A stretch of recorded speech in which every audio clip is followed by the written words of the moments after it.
नमस्कार, जय हिंद दोस्तों। मैं अमरपाल सैनी आप सभी के बीच हाजिर हूं एक नए वीडियो और एक नए टॉपिक में।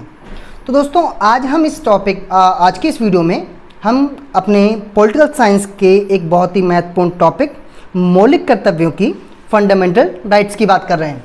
अपनी पिछली वीडियो में हमने मौलिक अधिकारों की फंडामेंटल राइट्स की बात की थी और यहाँ हम फंडामेंटल ड्यूटीज़ की बात कर रहे हैं। तो देखिए, पॉलिटिकल साइंस हमारे जो पढ़ने वाले जो बच्चे हैं किसी भी लेवल पर पढ़ें, किसी भी क्लास में पढ़ें, और हम बात करें कि ग्रेजुएशन पोस्ट ग्रेजुएशन लेवल तक या किसी भी कॉम्पिटिटिव एग्ज़ाम्स के पर्सपेक्टिव से एक बहुत ही महत्वपूर्ण ये जो दो टॉपिक हैं, यानी fundamental rights and fundamental duties, मौलिक अधिकार और मौलिक कर्तव्य, ये दो चीज़ें ऐसी हैं जहाँ से किसी भी परीक्षा में कम से कम 1-2 नंबर के सवाल ज़रूर पूछे जाते हैं। और अगर हमें परीक्षाएं भी नहीं देनी है तो इसके बावजूद भी हमें कम से कम अपने नागरिकों के मौलिक अधिकार और मौलिक कर्तव्य, fundamental rights and fundamental duties का पता होना चाहिए। तो दोस्तों आज की इस वीडियो में हम बात कर रहे हैं फंडामेंटल ड्यूटीज़ की, मौलिक कर्तव्यों की। तो देखिए, जब मौलिक कर्तव्यों की हम बात करते हैं तो मौलिक कर्तव्यों की बात करने से पहले थोड़ा सा हम संवैधानिक परिचय जान लें, यानी भारत के संविधान में मौलिक कर्तव्य कहाँ एग्जिस्ट करते हैं, कहाँ पाए जाते हैं, हम उस पर थोड़ी सी जानकारी भी प्राप्त कर लें। तो देखिए दोस्तों, जब हम मौलिक कर्तव्यों की बात करते हैं, हम फंडामेंटल ड्यूटीज़ की बात करते हैं, तो देखिए संविधान के भाग 4 में, हमारे कॉन्स्टिट्यूशन के पार्ट 4 में भाग 4 में हमें मौलिक कर्तव्य देखने को मिलते हैं। मौलिक कर्तव्यों को भारत के संविधान के भाग 4 में रखा गया है। और अगर हम संविधान के अनुच्छेदों, संविधान के आर्टिकल की बात करें तो आर्टिकल 51A में मौलिक कर्तव्यों का वर्णन है। यानी अगर हम अनुच्छेद पर जाएं, अगर हमसे सीधा पूछें कि संविधान के किस अनुच्छेद में मौलिक कर्तव्यों का वर्णन है, तो हम पाएंगे कि संविधान के अनुच्छेद 51 आर्टिकल 51 का पार्ट ए, ये हमारे संविधान के अनुच्छेद 51A में हमें मौलिक कर्तव्य देखने को मिलते हैं। तो दो चीज़ें ज़रूर ध्यान रखनी है जब हम मौलिक कर्तव्य की बात कर रहे हैं कि संविधान के किस भाग में मौलिक कर्तव्य हैं और संविधान के जो है किस अनुच्छेद में मौलिक कर्तव्यों का वर्णन है। एक और चीज़ हमें जो ध्यान रखनी है वो ये कि देखिए हमारे संविधान में कितने मौलिक कर्तव्यों का जो उल्लेख किया गया है। तो देखिए हमारे संविधान में मौलिक कर्तव्य जो हैं वो 11 हैं, वो 11 हैं। मौलिक अधिकार 6 हैं और मौलिक कर्तव्य 11 हैं। ये मौलिक कर्तव्य जो 11 हैं, पहले इनकी संख्या 10 हुआ करती थी और 2006 में इसकी संख्या 10 से बढ़ाकर 11 कर दी गई। अब तो चलिए बात करते हैं थोड़ा विस्तार से कि कौन कौन से संवैधानिक मौलिक कर्तव्य हैं। जैसा कि हमने बात की कि संविधान के अनुच्छेद 51A में मौलिक कर्तव्यों का वर्णन है। अब इस तरह 51A के 11 पार्ट हैं, 11 हिस्से हैं जिनमें 11 मौलिक कर्तव्यों का वर्णन है। कौन कौन से मौलिक कर्तव्य उन पर बात करें, देखिए मौलिक कर्तव्यों में यानी संविधान के अनुच्छेद 51A का पार्ट ए, आर्टिकल 51A का पार्ट ए, इसमें बात करते हैं तो संविधान का पालन करना और उसके आदर्शों और संस्थाओं, राष्ट्रीय ध्वज और राष्ट्रीय गान का सम्मान करना, ये देश के किसी भी नागरिक का सबसे पहला मौलिक कर्तव्य है। यानी कि देश के संविधान का पालन करना, संविधान के आदर्शों का पालन करना, संवैधानिक संस्थाओं का पालन करना, राष्ट्रीय ध्वज और राष्ट्रीय गान का सम्मान करना, ये एक नागरिक का सबसे पहला मौलिक कर्तव्य है जो कि आर्टिकल 51A के पार्ट ए में है। इसके हम बात करते हैं आर्टिकल 51A का पार्ट बी। पार्ट ए के बाद पार्ट बी की बात करें तो देखिए उन महान आदर्शों को जो है संयोजना और उनका पालन करना जिन्होंने भारतीय स्वतंत्रता संग्राम जो है को प्रेरित किया है, यानी भारतीय राष्ट्रीय संग्राम, भारतीय राष्ट्रीय स्वतंत्रता का संग्राम, इसे जो है कह सकते हैं प्रेरित करने वाले आदर्शों और महान लोगों का जो है सम्मान करना, ये एक नागरिक का दूसरा मौलिक कर्तव्य है। और बात करें तीसरे मौलिक कर्तव्य की जो आर्टिकल 51 के पार्ट ए के पार्ट 3 में है, तो देखिए भारत की संप्रभुता यानी भारत की स्वयं पर सत्ता, संप्रभुता का मतलब होता है खुद पर सत्ता, खुद पर अधिकार, जिसे हम बोलते हैं स्वतंत्रता, यानी भारत की संप्रभुता यानी स्वतंत्रता, एकता और अखंडता को बनाए रखना, देश की संप्रभुता, एकता और अखंडता की रक्षा करना, ये देश के नागरिकों का तीसरा मौलिक कर्तव्य है। देश के नागरिकों का चौथा मौलिक कर्तव्य यानी आर्टिकल 51A के पार्ट डी में जो दे रखा है कि देश की रक्षा करना और जरूरत पड़ने पर कहे जाने पर राष्ट्रीय सेवाएं प्रदान करना, देश की आपात स्थितियों में, देश की जो है गंभीर स्थितियों में देश की के लिए काम आना, देश की राष्ट्रीय सेवाओं में अपना जो है सर्वहित जो है समर्पित कर देना, ये नागरिकों का चौथा मौलिक कर्तव्य है। इस तरह 4 मौलिक कर्तव्यों के बाद हम बात करें तो देखिए हमारे पास मौलिक कर्तव्यों की जो अगली सूची आती है उसमें हम बात करते हैं आर्टिकल 51A का पार्ट ई, यानी कि 5वां मौलिक कर्तव्य। तो 5वें मौलिक कर्तव्य में हम पाते हैं कि भारत के सभी लोगों के बीच धार्मिक, भाषाई, क्षेत्रीय और अनुभागीय विविधताओं से परे सद्भाव और समान भाईचारे की भावना को बढ़ावा देना।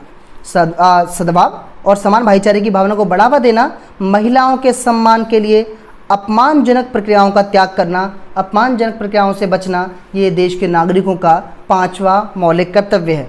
इसके बाद बात करें आर्टिकल 51A के पार्ट एफ में बात करें तो देखिए हमारा जो 6ठा मौलिक कर्तव्य है वह हमारी मिली जुली संस्कृति की समृद्ध विरासत को महत्व देना और उसका संरक्षण करना, यानी जो राष्ट्रीय धरोहर हैं, जो हमारी लेगेसी है, उसको बरकरार रखना, उसका सम्मान करना भी देश के नागरिकों का एक मौलिक कर्तव्य है।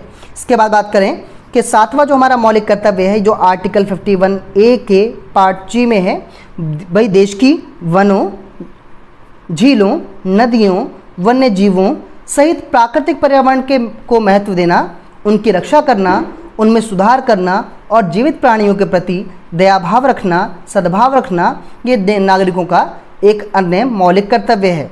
इसके बाद बात करें अगला जो हमारा मौलिक कर्तव्य है 8वां, वो है 51A के पार्ट एच में, यानी वैज्ञानिक सोच जो है विकसित करना, मानवतावाद और जांच व सुधार की भावना का विकास करना, इन चीज़ों को बढ़ावा देना देश के नागरिकों का एक अन्य मौलिक कर्तव्य है। अगर 9वें मौलिक कर्तव्य की बात करें जो आर्टिकल 51A के पार्ट आई में है, यानी सार्वजनिक संपत्ति की रक्षा करना और हिंसा से दूर रखना, जो भी गवर्नमेंट प्रॉपर्टीज़ हैं, पब्लिक प्रॉपर्टीज़ हैं, उनकी रक्षा करना, उन्हें नुकसान ना पहुंचाना और देश में किसी भी प्रकार की हिंसा से दूर रहना, किसी भी प्रकार की हिंसा से बचना, ये देश के नागरिकों का एक अन्य मौलिक कर्तव्य है। जब हम बार बार देखते हैं कि देश में किसी भी मुद्दे को लेकर आंदोलन का जो है कह सकते हैं एक आम चलन है, हालांकि देश के लोकतांत्रिक जो है नेतृत्व में लोकतांत्रिक प्रणाली में आंदोलनों का, विरोध प्रदर्शनों का अपना एक अलग महत्व है। यह संवैधानिक है और पूर्ण रूप से लोकतांत्रिक है। इसमें ना तो कभी किसी को कोई आपत्ति होनी चाहिए और ना ही किसी भी प्रकार के विरोध का, किसी प्रकार के असहमति का विरोध करना चाहिए। तो लेकिन वो अपनी एक अलग जगह है, लेकिन उसी क्रम में देश की सार्वजनिक संपत्ति, देश की पब्लिक प्रॉपर्टीज़ को नुकसान पहुंचाना या हिंसा में शामिल होना ये किसी भी तरह से नैतिक और राष्ट्रीय हित में नहीं है। इसलिए एक मौलिक कर्तव्य हमारा ये भी है कि सार्वजनिक संपत्ति की रक्षा करना और हिंसा से दूर रहना। इसके अलावा बात करें हमारा जो 10वां मौलिक कर्तव्य है, यानी आर्टिकल 51A का पार्ट जे, व्यक्तिगत और सामूहिक गतिविधियों के सभी क्षेत्रों में उत्कृष्टता की दिशा में प्रयास करना ताकि राष्ट्र निरंतर प्रयास और उपलब्धि के उच्च स्तर तक पहुंच सके। यानी अपने व्यक्तिगत या सामूहिक गतिविधियों के क्षेत्र में उत्कृष्टता की दिशा में प्रयास करना, यानी अपनी परफेक्शन पे काम करना, अपनी क्षमताओं को, अपने गुणों में समृद्धि करना, चाहे वो व्यक्तिगत स्तर पर हो, इंडिविजुअल लेवल पर हो या फिर ग्रुप लेवल पर हो, सामूहिक स्तर पर हो। ऐसी गतिविधियों में उत्कृष्टता हासिल करने का प्रयास करना जिससे राष्ट्रीय हित, राष्ट्रीय कल्याण की ओर बढ़ा जा सके। ये भी नागरिकों का एक मौलिक कर्तव्य है। जैसे कि हमने कहा कि भाई इसमें मौलिक कर्तव्यों में जो है 11वां जो मौलिक कर्तव्य है वो जोड़ा गया 2006 में। तो 51A के पार्ट के में जो हमारा मौलिक कर्तव्य है, बात करते हैं भाई माता पिता या अभिभावकों का अपने बच्चों की शिक्षा को के अवसर प्रदान करने का कर्तव्य 6 से 14 वर्ष की आयु के बीच जो है, मतलब सभी बच्चों को अनिवार्य और मुफ्त शिक्षा उपलब्ध कराने की जो दायित्व हैं, जिम्मेदारी हैं, वो हमारे देश के मौलिक कर्तव्यों में आती है। यानी देश के सभी अभिभावकों का ये कर्तव्य होगा कि वो अपने 6 से 14 वर्ष के आयु के जो बच्चे हैं उन्हें शिक्षा प्रदान करने के पूर्ण प्रयास करना। तो देखिए 86वां जो संविधान संशोधन है जो 2002 में पारित हुआ और इसी के तहत जो है देश में 2010 में एक जो है संविधान में एक जो है कानून एक जोड़ा गया जिसे हम RTE कहते हैं, राइट टू एजुकेशन कहते हैं। तो इस तरह ये 11वां मौलिक कर्तव्य देश के संविधान में जोड़ा गया। यहाँ हमने जो है देश के संविधान में 11 मौलिक कर्तव्यों की बात की है। जो संविधान के भाग 4 में है और अनुच्छेद 51 के पार्ट ए में है। इसके साथ साथ एक बात और हमें जो ध्यान रखनी है, जो मूल रूप से हम कह सकते हैं कि मौलिक अधिकारों और मौलिक कर्तव्यों में जो है बड़ा बेसिक अंतर है, वो ये कि अगर मौलिक अधिकार प्राप्त ना हो तो कोई भी व्यक्ति, कोई भी नागरिक देश की न्यायपालिका का दरवाज़ा खटखटा सकता है, लेकिन मौलिक कर्तव्यों के विषय में ऐसा नहीं है। यानी कि अगर किसी व्यक्ति को उसके मौलिक अधिकार नहीं मिलते हैं तो वह व्यक्ति न्यायपालिका की सहायता ले सकता है, लेकिन अगर देश का कोई नागरिक अपने मौलिक कर्तव्यों का पालन ना करे, मौलिक कर्तव्यों का निर्वहन ना करे, तो ऐसी स्थिति में उसके विरुद्ध, उसके खिलाफ न्यायालय नहीं जाया जा सकता। ये ऐसा प्रावधान देश के संविधान में किया गया है। यानी मौलिक कर्तव्य देश के नागरिकों के अपने विवेक, अपनी बुद्धि, अपने जो है कह सकते हैं कि समझ पर छोड़े गए हैं। ऐसा नहीं है कि कोई अगर व्यक्ति, कोई अगर नागरिक अपने मौलिक कर्तव्यों का पालन नहीं कर रहा है तो उसे जेल में डाल दिया जाए, उसे जो है दंडित किया जाए, ऐसा कोई भी प्रावधान संविधान में नहीं है। तो आज की इस वीडियो में हमने बड़े संक्षिप्त रूप से जो है देश के संविधान के मौलिक कर्तव्यों की बात की है, जो कि 11 हैं। यहाँ एक बात हम जरूर ध्यान रखें, मौलिक अधिकार और मौलिक कर्तव्य ऐसे टॉपिक हैं जो किसी भी एग्ज़ाम के पर्सपेक्टिव से बहुत ही इम्पोर्टेंट, बहुत ही ज़रूरी हैं। तो आपको कम से कम ये जो सामान्य सी जानकारियाँ हैं वो होनी ज़रूर चाहिए। आशा करता हूँ कि वीडियो आप सभी को पसंद आई होगी। अगर आई है तो अपने दोस्तों को शेयर जरूर करें। अगर आपने अभी तक हमारा चैनल सब्सक्राइब नहीं किया है तो नीचे दिए गए लाल बटन पर क्लिक करके आप चैनल सब्सक्राइब ज़रूर कर लें। साथ ही साथ बेल आइकन जो है ऑन कर लें, जिससे कि आने वाली सभी वीडियोस की नोटिफिकेशन आपको टाइम टू टाइम मिलती रहे। जुड़े रहिए हमारे साथ, बने रहिए हमारे साथ। मिलते हैं अगली वीडियो में ऐसी ही कुछ सामान्य सी लेकिन बहुत महत्वपूर्ण जानकारियों के साथ। तब तक के लिए जय हिंद, नमस्कार।